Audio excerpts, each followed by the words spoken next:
Wrestling Rampage here, back with another video. Oh! We are back with another video. This is Wrestling Rampage here, and we are doing the WWE Raw review for November 16th, 2015. That's right, tonight's the night. Tonight is the night. Tonight was Monday Night Raw. That's right. Sorry for the past 2 weeks we were not able to do Raw. Yeah, too busy working. So we said definitely that we're going to do it today. Yep, since we're all both off. That's right. A moment of silence. This is how it began Raw. A moment of silence for the terrorist attacks on Paris. Yes, sorry about what happened to Paris. Terrorist attacks. It's tragic. Yeah, over 150 people have died. Friday the 13th was just a bad day because there was earthquakes and terrorist attacks and all sorts of things. It was a really bad. Yes, it was. Bad day. Then The Undertaker and Kane, the Brothers of Destruction, come out. That's right. Does an epic promo as always. Mark swear to God. Right. Taker talks about how they're going to defeat the Wyatt family. And Bray Wyatt could choose any two members he wants. That's right. How they're going to defeat him at the Survivor Series. Of course, you can't sit there and talk about Bray Wyatt without Bray Wyatt coming out there. That's right. So then you hear the ding, ding, ding, ding, ding. And the cell phones come out. That's right. The fireflies come out. And Bray Wyatt talks about how this is the 25 years of the Taker. Yeah. You know. And it was a great promo by Bray Wyatt. You know, saying 25 years of the Taker. That he's going to pretty much that he's the face of fear. Yes. And when Undertaker and Kane came out, there was some druids out there. Yes. Well, they all... there were a bunch of indie workers. Yeah. Let's just be honest. And they all turned around and they had the sheep mask on. Yeah, the indie workers had the sheep mask on. So I'm calling them local competitors, as WWE would call them. Yeah. Because they're extras. Yeah. And the local competitors got their ass beat. Yep. One got chokeslammed, the sheep mask flew. And that was pretty much it. That was pretty much it of that. Then we had the quarterfinals of quarterfinal tournament for the WWE World Heavyweight title with Neville takes on Kevin Take a Powder Owens. The WWE Intercontinental Champion. That's Kevin right. Owens.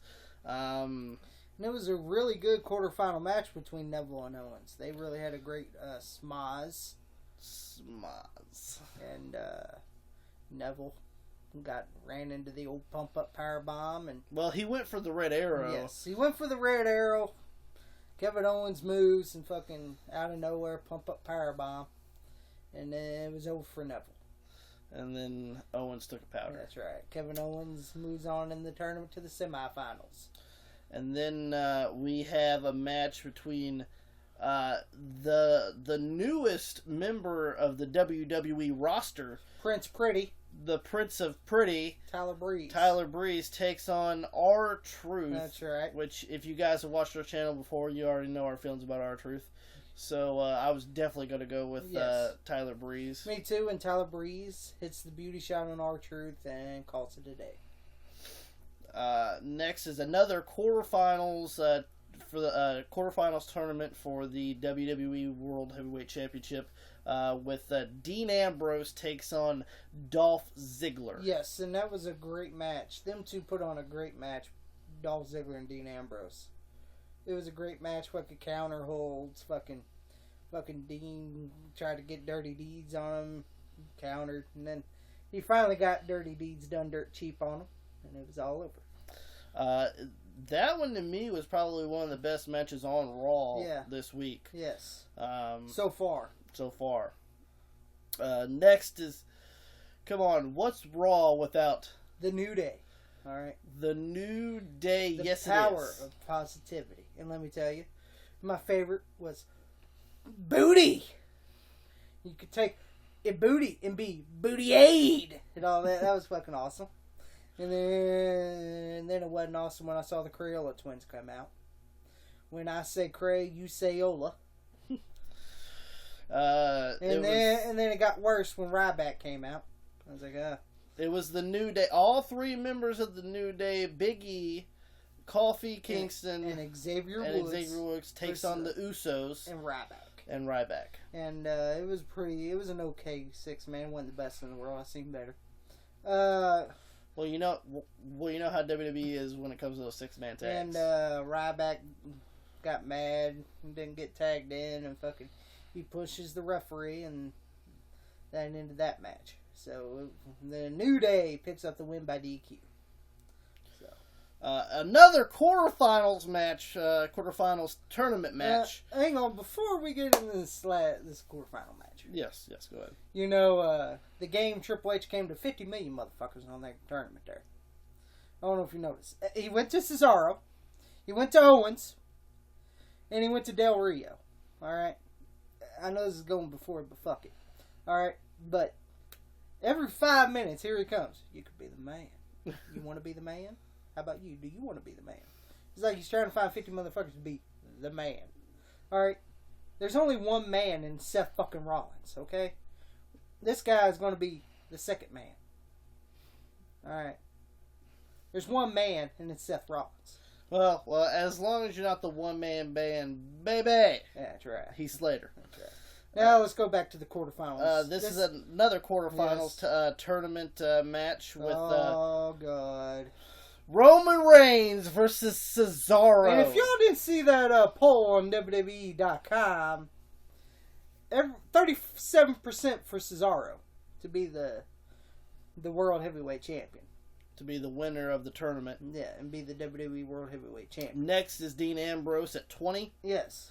And then Roman Reigns at 19. And they said Roman Reigns was in second place. No, he wasn't. He was in third. Get it right, WWE. Get it right. He was in third place. Second was Dean. Okay? It wasn't Roman dick-sucking Reigns. Anyway. Just get it right. That's all I'm saying. Anyway, the thing was, it was an okay match. It was an okay match until I saw the finish. Cesaro was doing really, really well. Yes, he was beating the shit out of Roman Reigns. And when I saw the finish, I gave it this look. I was like, I shouldn't be surprised. Fucking Samoan polyester gets the win there. That's right. No disrespect to the Samoan heritage. I'm not saying that, but you have Rikishi, The Rock, fucking Alpha and Sika. All right, and you have all these great Samoans. It's like the Samoan talent didn't trickle down to the Usos and Roman Reigns. That's pretty much what it feels like. That's just all I'm saying. You know, I'm not disrespecting the Samoans, the Samoan family. I'm just saying, and Yokozuna, and all these guys, Rikishi, Alpha and Sika, The Rock. It's like out of Roman Reigns and the Usos, the Samoan dust didn't trickle down to the Usos and Roman Reigns. That's all I'm saying. And no disrespect. That's just my opinion. And of course, Roman Reigns did win. Yes, and he goes on to the semifinals. I mean, I just want to know how Cesaro feels when he already knew that he was already going to be booked to lose. Yeah, he probably already knew. He's like, well, let me go back to listen to my boss over here with the red boss headphones on. Listen to my music. And it was unfortunate yesterday. Yes, we lost a WWE Hall of Famer and a complete just wrestling legend in general. A class act. Class act. Class act guy. And WWE Hall of Famer, AWA champion Nick Bockwinkel. He had great matches with Vern Gagne. He had good matches with Mr. Perfect. He had good matches with Hulk Hogan. You know, Nick Bockwinkel was a class act as the World Heavyweight Champion. His promos was gold. Him with Bobby Heenan and Ray Stevens, great tag team. It's tragic. I would like to extend our condolences to the Bockwinkel family. Yes, Nick he died at the age of 80 which is a relatively long time. Yes. Compared to some professional wrestlers. And Nick was also an agent in WWE for a while. Yes. And an announcer. And WCW. Yeah, and he was an announcer. He was an announcer. In the WWF. And Nick was just phenomenal. Yes. Nick was a phenomenal guy, a phenomenal wrestler. And like he said, we do want to condemn our condolences to the Bockwinkel family. Yes. At this trying time. And now we got the Ascension with no music. They were just already in the ring. Well, of course. They're like, we're the jobbers for you. And I was like, once I heard pretty it's like, you damn right, you're the jobbers. Here was, comes the Dudley Boyz. So it's the Ascension versus the Dudleys. All right, I already booked this, all right? Right when I heard 3D, I knew the Dudleys were going to win this match. I already circled the victorious on that. It was a squash match. It was a squash, and the Dudleys should have won anyway. How long was the match? Like 2 minutes, 3 minutes, maybe?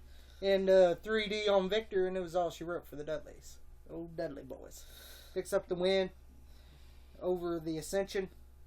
Don't need to say any more about that squash.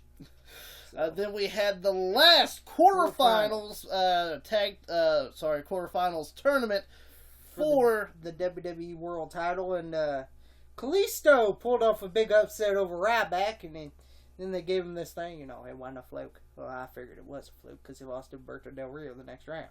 And it was Kalisto versus. It was an okay match. Alberto Del Rio. It was an okay match, and ADR picks up the win over Kalisto. So going into Survivor Series, it's going to be Roman Reigns versus Alberto Del Rio, Kevin Owens versus Dean Ambrose. And then the winner of those two fight for the championship. So, and now we go to the contract signing of Charlotte and Paige. And here's the thing. Why do divas get contract signings? I don't know when they started. This was the last time WWE on Raw tonight pushed that thing. Yes. Like they pushed it really good. Yeah, they showed like all the history. Paige coming to WWE. They showed Charlotte coming to WWE. They pushed showed that everything that happened with their feud, and they pushed that great. I'm gonna say WWE pushed that great. And the contract signing, I was like, I already know the table's gonna be folded over in Calamity. It's gonna be happening. I already Calamity. That's right. I already called it. And see, there's never a civil contract signing in the WWE. No, it's always going to be a table turn. That's right. There's always the chair's going to be dumped over. always. The computer chairs are going to be dumped over. That's right. And but I liked Paige getting heat. Charlotte talked about Reed Flair. If you guys don't know, Reed did pass away and from a drug overdose. Yes. And you know what? Paige did say something that got heat. Yeah. But you do what you can. Talk about her old fart of a father that she has. And it was who elbows his jacket. Yeah, and I thought that was pretty awesome. Yes, it was. And then she talked about Reed and saying, I didn't care or something like that.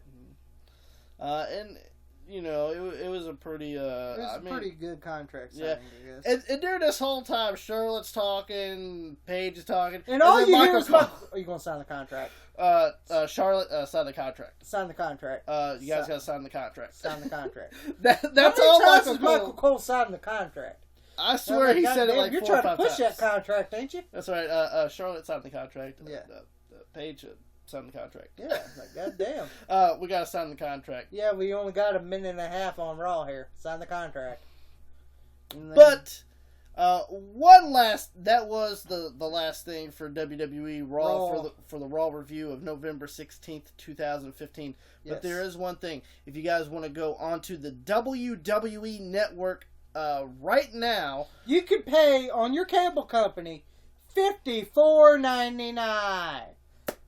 For the same pay-per-view, you can pay on the WWE Network for only $9.99. That's right. And immediately following Raw tonight, there was on a WWE Network. It's Legends with JBL. and they talk about The Undertaker's greatest rivalries, Yes. Part 1. And you have a panel of JBL, Stone Cold Steve Austin, Shawn Michaels, and Triple H. Yes. And I know I'm going to be watching it. Yes. Right now we're doing the review, and we are going to go watch that right after this review. But because we wanted to get this review out to you guys, and make sure that if you guys do have WWE Network, make sure that you do watch that. Because it's going to be a good one. Because this is Undertaker Week on the WWE Network. This is Mark Swear to God Week. That is. And if you guys... Booker Red Week. That's right. With that being said, make sure that you guys like this video. Give us a thumbs up. Make sure that you guys follow us on Twitter at WrestleRampage. Make sure that you guys like us on Facebook, facebook.com/WrestleRampage2. Make sure you guys keep watching our YouTube channel. We got some great stuff coming up to you. We got 5 questions with Wrestling Rampage coming up. Yes. We got some top 10s. We got some reaction videos. We even got some unboxings coming up for you guys. And we got our predictions for Survivor Series coming up. That's right. So you guys want to come back and tune in to Wrestling Rampage. So hit that subscribe button because you get all of our videos. All of our previous videos and all of our past videos. With that being said, thank you so much for watching Wrestle Rampage. Wrestle Rampage is that cream that rises to the top. That's right, the cream of the crop. And nobody does it better.